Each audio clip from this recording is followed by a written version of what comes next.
अजित पवारांचं अकाली निधन झालं. विमानातल्या ब्लॅक बॉक्सवरून आता प्रश्न उपस्थित केले जात आहे. ब्लॅक बॉक्स जळाला अशी चर्चा आता या प्रकरणात सुरू आहे.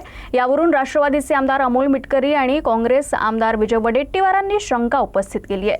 तर राष्ट्रवादीचे प्रदेशाध्यक्ष सुनील तटकरे यांनी स्पष्टीकरण दिलंय की ब्लॅक बॉक्सचा डेटा म्हणजे ब्लॅक बॉक्स हा जळलेल्या अवस्थेत सापडला.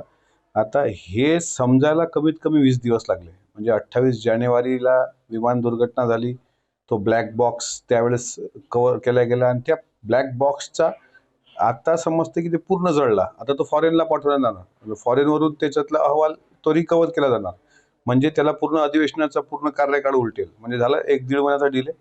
आता ठीक आहे, आम्ही तरी वाट पाहतो. त्यावेळेस ब्लॅक बॉक्स खराब झाला आहे किंवा तो हे होता त्याच्यातून काही निघत नाही, याचा अर्थ असा निघतो की दाल में कुछ काला आहे. भारत सरकारने या बाबतीमध्ये एक स्वायत्त संस्था निर्माण केलेली आहे. त्यामार्फत चौकशी सुरू करण्याचं त्यांनी त्यावेळेला घोषित केलं. मुख्यमंत्री महोदयांनी सुद्धा सीआयडीची चौकशी घोषित केली.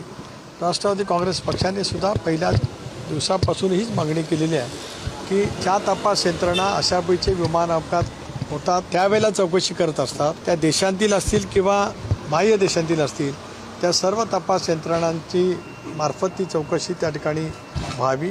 ती होत असतानाच जे जे काही शंका काही मुद्दे उपस्थित केले गेलेले आहेत त्याची सुद्धा माहिती त्या संबंध तपास यंत्रणांनी घ्यावी. त्याचाही सखोलपणाने त्या ठिकाणी तपास करावा.